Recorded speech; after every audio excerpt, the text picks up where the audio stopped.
செல்பவர்கள் இந்த தெய்வத்தை வணங்குவதற்கு மறந்து விடாதீர்கள். அப்புறம் பலனே இல்லை. திருப்பதியில் அனைத்து நாட்களும் சென்று வழிபடலாம் என்றாலும் திருப்பதி சென்றால் ஒரு நாள் இரவாவது அங்கு தங்க வேண்டும் என்பது ஐதீகம். இப்படி தங்கி வழிபட்டு வருவது விசேஷம். இதுவே வழிபாட்டின் முழு பலனை கொடுக்கும் என சொல்லப்படுகிறது.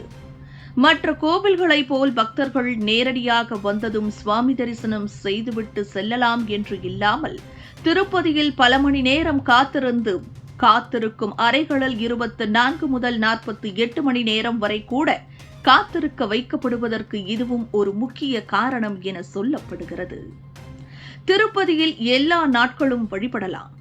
ஆனால் அங்கு எப்பொழுதும் ஒரு நாள் இரவாவது தங்கிவிட்டுதான் சாமி தரிசனம் செய்ய வேண்டும் என்பது ஐதீகம். இப்பொழுது நமக்கு முழு பலனும் கிடைக்கும். மேலும் பல கோவில்களில் சென்று சாமியை தரிசிப்பது போல் இந்த கோவில்களில் உடனே சாமியை தரிசிக்க முடியாது. காத்திருந்துதான் சாமி தரிசனம் செய்ய வேண்டும். பொறுமையே மிகவும் முக்கியம். மனதில் உள்ள அழுக்கு எண்ணங்களை எல்லாம் அழித்து சாமியை எப்பொழுது பார்க்க வேண்டும் என்ற எண்ணம் வரும்பொழுதே சாமியை பார்க்க முடியும். அதற்காகவே காத்திருந்து பெருமாளை தரிசனம் செய்கிறோம். பொதுவாக திருப்பதிக்கு செல்ல வேண்டும் என்று நினைப்பவர்கள் நேராக திருப்பதிக்கு சென்று டோக்கனை எடுத்து பெருமாளை தரிசனம் செய்துவிட்டு லட்டை வாங்கிக் கொண்டு வீட்டிற்கு வந்து விடுவார்கள். நாங்களும் திருப்பதிக்கு சென்றோம் என்று அனைவரிடமும் லட்டை கொடுத்து சொல்வார்கள். அப்படி செய்வதன் மூலம் அவர்களுக்கு எந்த பலனும் கிடைக்காது என்றுதான் கூற வேண்டும். ஒவ்வொரு ஆலயத்திலும் சில இடங்களில் கண்டிப்பான முறையில் வழிபாடு செய்ய வேண்டும் என்ற நியதி இருக்கும். அப்படி வழிபாடு செய்தால்தான் அவர்களுடைய வழிபாட்டிற்கு உரிய பலன் என்பது அவர்களை வந்தடையும். அந்த வகையில் திருப்பதிக்கு சென்றால் எந்தெந்த இடங்களில் யாரை வழிபட வேண்டும் என்றுதான் பார்க்க போகிறோம். பொதுவாக திருப்பதிக்கு செல்பவர்கள் திருப்பதி பெருமாளை வழிபடுவதைப் போலவே கீழே இருக்கும் அலமேலு மங்கையில் வீற்றிருக்கும் தாயாரையும் வழிபட வேண்டும். திருப்பதிக்கு செல்வதற்கு முன்பாகவும் வழிபடலாம்.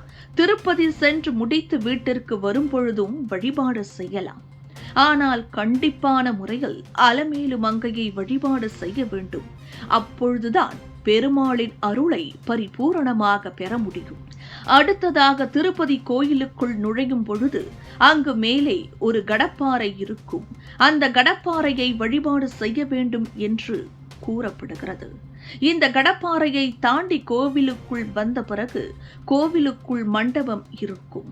அந்த மண்டபத்தில் தளிகை போடும் இடத்தில் பெருமாள் இருப்பார். அந்த பெருமாளை வழிபாடு செய்ய வேண்டும். ஏனென்றால் அனைத்து விதமான தளிகையும் அந்த பெருமாளுக்கு தான் போடப்படுகிறது என்றும் அப்படிப்பட்ட திருமாலை நாம் வழிபடுவது கர்ப்ப கிரகத்தில் இருக்கக்கூடிய பெருமாளை வழிபடுவதற்கு சமம் என்றும் கூறப்படுகிறது.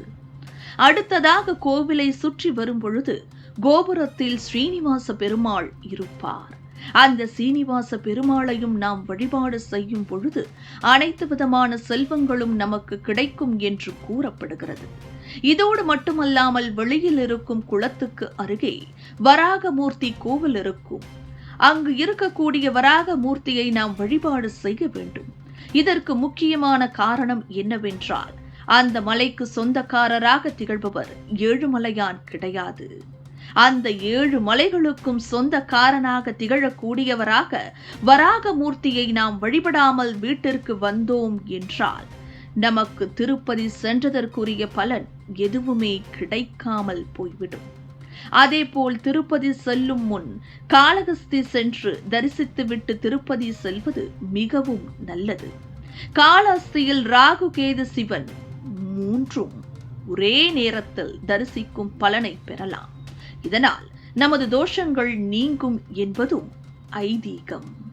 இதுபோன்ற முக்கிய நிகழ்வுகள், அரசியல் தகவல்களை ஆழமாக மாறுபட்ட கோணத்திலும் அறிந்து கொள்ள மறக்காமல் பாரத் மெயில் 24 பக்கத்தை பின்பற்றிக் கொள்ளுங்கள்.